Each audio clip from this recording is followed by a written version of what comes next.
ನಮಸ್ತೆ ಫ್ರೆಂಡ್ಸ್, ಸವಿಪಾಕ ಶಾಲೆ ಚಾನೆಲ್ಗೆ ತಮಗೆಲ್ಲರಿಗೂ ಸ್ವಾಗತ. ನಾನಿವತ್ತು ಹುರುಳಿಕಾಳಿನ ಪಲ್ಯ ರೆಸಿಪಿನ ಮಾಡಿ ತೋರಿಸ್ತಾ ಇದ್ದೀನಿ.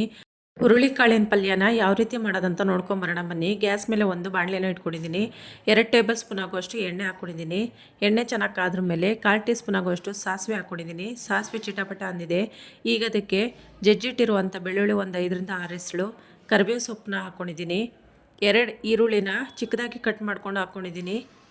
ಚಿಕ್ಕದಾಗಿ ಕಟ್ ಮಾಡ್ಕೊಂಡಿರುವಂತಹ ಹಸಿಮೆಣಸಿನಕಾಯಿ ಒಂದು 3ರಿಂದ 4 ಹಾಕ್ಕೊಳ್ತಾ ಇದ್ದೀನಿ. ಇವಾಗ ಇದಿಷ್ಟನ್ನು ಚೆನ್ನಾಗಿ ಎಣ್ಣೆಯಲ್ಲಿ ಫ್ರೈ ಮಾಡ್ಕೊಳ್ಬೇಕು. ಈಗ ಹುರ್ಕೊಂಡಿದ್ದಾಗಿದೆ.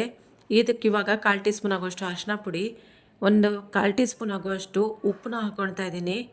ಹುರುಳಿಕಾಳು ಬೇಯಿಸೋತ್ತಿಗೂ ನಾನು ಉಪ್ಪೊಂದು ಸ್ವಲ್ಪ ಹಾಕ್ಕೊಂಡಿದ್ದೀನಿ. ಅದಕ್ಕೆ ಇವಾಗ ಬೇಯಿಸಿರುವಂಥ ಹುರುಳಿಕಾಳನ್ನ ಹಾಕ್ಕೊಳ್ತಾ ಇದ್ದೀನಿ. ನೋಡಿ, ಕುಕ್ಕರ್ನಲ್ಲಿ ಒಂದು 7ರಿಂದ 8 ವಿಷಲ್ ಕೂಗಿಸ್ಕೊಂಡಿದ್ದೀನಿ. ಚೆನ್ನಾಗಿ ಬೆಂದಿದೆ. ಇದನ್ನ ಇವಾಗ ಹಾಕ್ಕೊಳ್ತಾ ಇದ್ದೀನಿ. ಹಾಕ್ಕೊಂಡು ಚೆನ್ನಾಗಿ ಕಲಿಸ್ಕೊತ ಮಿಕ್ಸ್ ಮಾಡ್ಕೊಳ್ಬೇಕು. ಈಗ ಒಂದು ಸತಿ ರುಚಿ ನೋಡಿಕೊಂಡು ಉಪ್ಪು ಬೇಕಂತ ಹೇಳಿದರೆ ಉಪ್ಪು ಬೇಕಿದ್ರೆ ಒಂದು ಸ್ವಲ್ಪ ಹಾಕ್ಕೊಳ್ಬೋದು.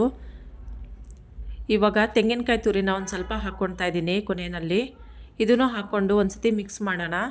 ಹುರುಳಿಕಾಳು ಮೊದಲೇ ಬೇಯಿಸ್ಕೊಂಡಿರೋದ್ರಿಂದ ಜಾಸ್ತಿ ಹೊತ್ತು ತನಕ ಬೇಯಿಸೋದೇನೋ ಅವಶ್ಯಕತೆ ಇರೋದಿಲ್ಲ. ಈಗ ಕೊನೆಯಲ್ಲಿ ಕೊತ್ತಂಬರಿ ಸೊಪ್ಪನ್ನು ಸ್ವಲ್ಪ ಹಾಕ್ಕೊಳ್ತಾ ಇದ್ದೀನಿ. ಲಿಂಬೆಹಣ್ಣು ಹಿಂಡ್ಕೊಂಡು ಒಂದು ಸತಿ ಎಲ್ಲವನ್ನು ಮಿಕ್ಸ್ ಮಾಡ್ಕೊಳ್ತಾ ಕಲಿಸ್ಕೊಳ್ಬೇಕು. ಈಗ ಪಲ್ಯ ರೆಡಿಯಾಗಿದೆ. ನೋಡಿದ್ರಲ್ಲ ಫ್ರೆಂಡ್ಸ್, ಹುರುಳಿಕಾಳಿನ ಪಲ್ಯನ ಯಾವ ರೀತಿ ಮಾಡೋದಂತ ತಿಳ್ಕೊಂಡು ಇಷ್ಟ ಆದರೆ ಲೈಕ್ ಮಾಡಿ, ಶೇರ್ ಮಾಡಿ, ಸಬ್ಸ್ಕ್ರೈಬ್ ಮಾಡಿ friends. Thank you for watching.